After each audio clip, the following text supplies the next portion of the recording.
Vous êtes en compagnie de Radio Taïwan International.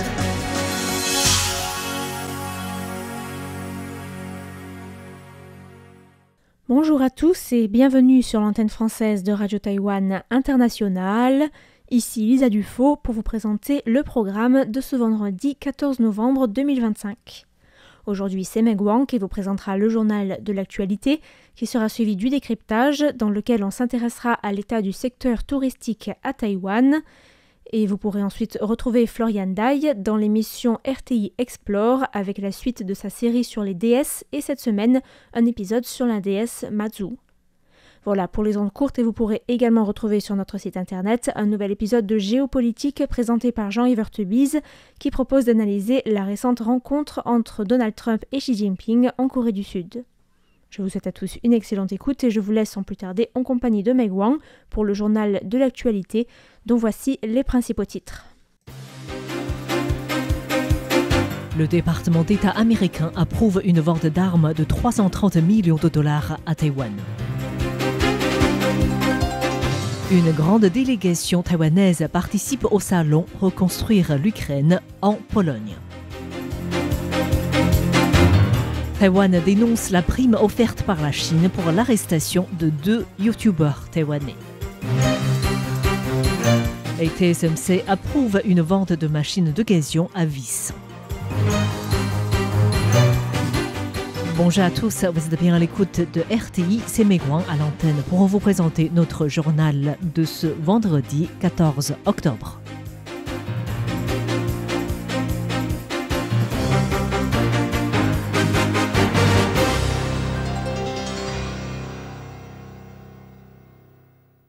Nous commençons avec le département d'État américain qui approuve une vente d'armes de 330 millions de dollars à Taïwan.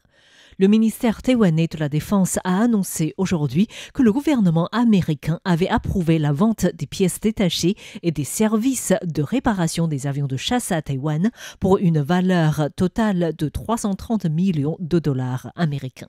Avec cette première vente d'armes approuvée depuis le retour de Donald Trump à la Maison-Blanche, Taïwan pourra acquérir des composants non standards, des pièces de rechange et de réparation, des accessoires ainsi qu'un soutien au renvoi et à la réparation des avions F-16 C-130 et des appareils IDF.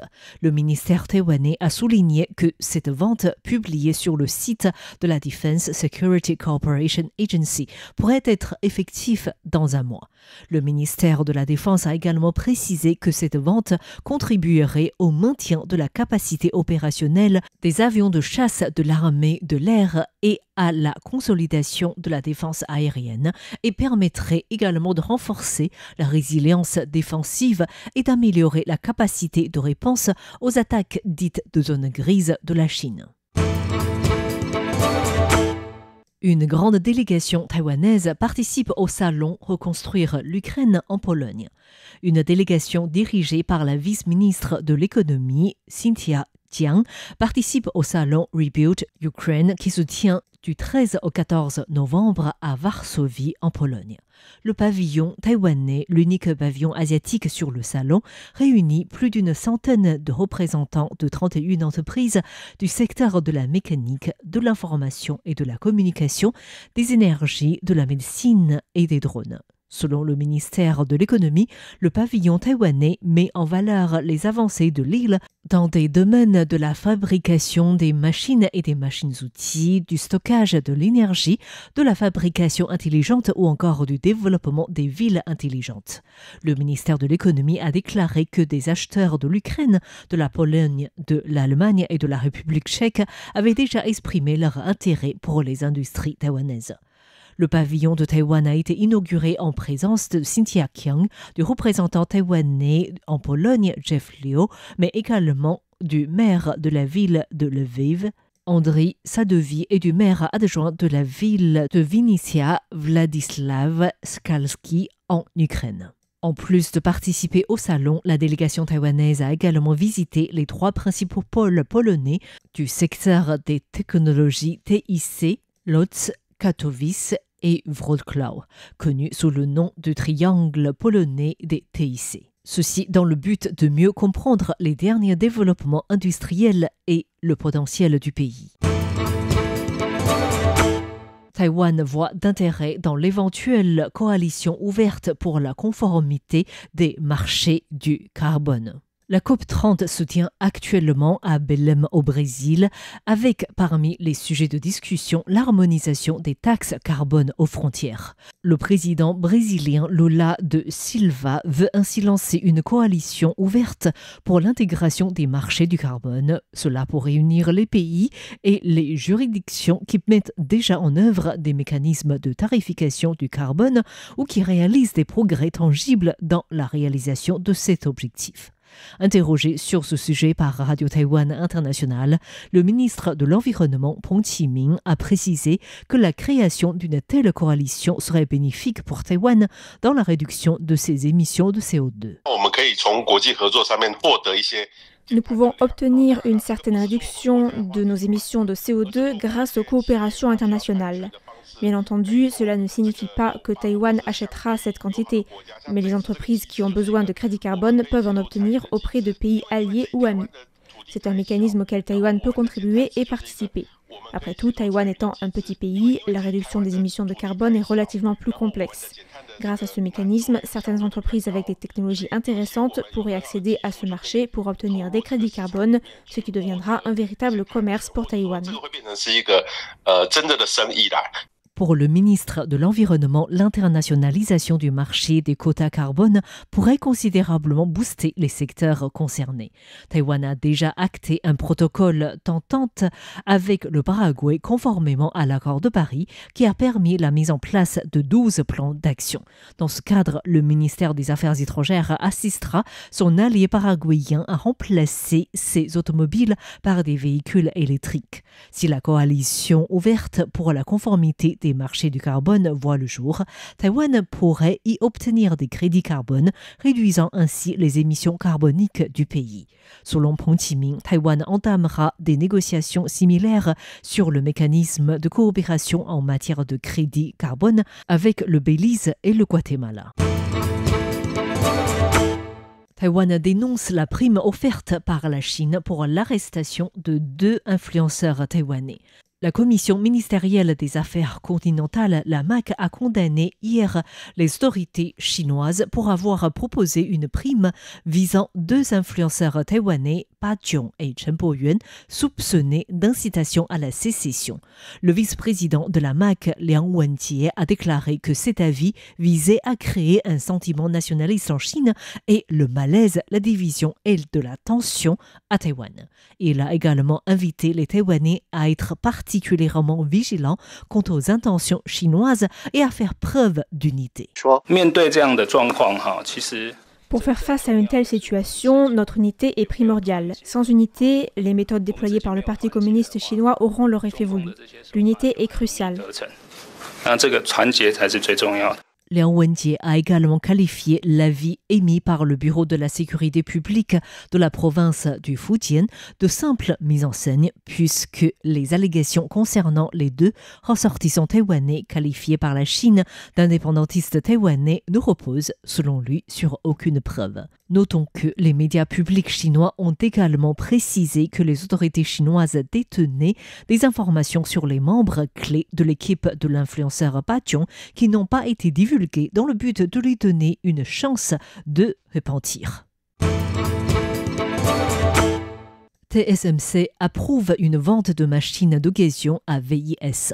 Le conseil d'administration de TSMC, le géant taïwanais des semi-conducteurs, a récemment approuvé une vente des machines d'occasion auprès de Vanguard International Semiconductor Corporation, VIS, pour un coût total situé entre 20 et 23 millions de dollars américains.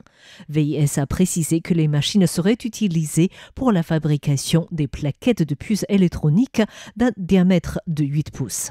VIS, une entreprise fondée en 1994 par le fondateur de TSMC, Maurice Zhang, dispose aujourd'hui de 5 fonderies de semi-conducteurs à Taïwan et à Singapour et produit chaque année plus de 280 000 wafers de 8 pouces. Le conseil municipal de Taipei approuve l'annulation du contrat foncier entre la municipalité et Xinguang Life Insurance. Shin Kong Life Insurance avait signé en 2021 avec Taipei un contrat de plus de 4 milliards de dollars taïwanais, soit plus de 122 millions d'euros, pour occuper un terrain de 3,89 hectares dans le parc technologique de Beitou, Shilin, pendant une période de 50 ans. Cependant, en mai dernier, le patron de Nvidia, Jensen Huang, a dévoilé son intention de fonder le quartier général à l'étranger de sa société à Taïwan sur ce terrain qui est resté inexploité par le groupe Shin Kong Life Insurance. La municipalité a tout de même entamé des négociations pour persuader le groupe d'assurance d'annuler le contrat foncier.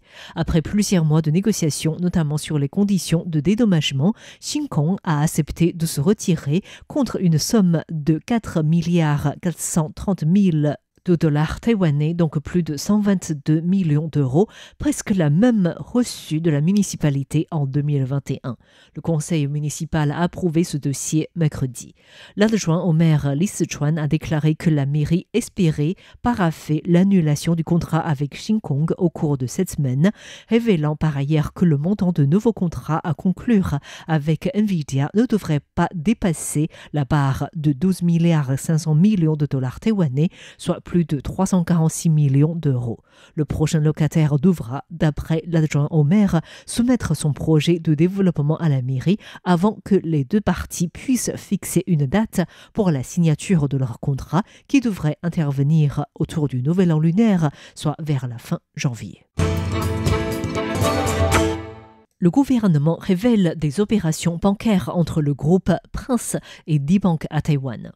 Lors d'une réunion au Parlement mercredi dernier, le député Kuomintang Lai Shibao a interrogé le président de la commission ministérielle de la supervision financière Peng Jinglong sur le dossier du groupe Prince, un conglomérat cambodgien qui fait l'objet d'une enquête internationale en lien avec des escroqueries, du blanchiment d'argent et des soupçons de travail forcé. Les États-Unis et le Royaume-Uni ont pris des sanctions contre le groupe dirigé par Chen Zhi, un homme d'origine chinoise naturalisé cambodgien, et le groupe taïwanais coopère avec des enquêteurs étrangers pour faire la lumière sur le dossier qui comprend des ramifications à Taïwan. Peng Jinglong a affirmé avoir immédiatement bloqué les comptes suspects, précisant que le groupe avait effectué des virements de fonds via 10 banques à Taïwan sans pour autant identifier ces établissements. Selon Peng Jinglong, conformément à la loi, les banques concernées avaient toutes signalé aux autorités les virements de sommes importantes. Merci à tous d'avoir suivi notre journal de ce vendredi 14 novembre avec Meg Wang. Une excellente écoute à tous en compagnie de RTI.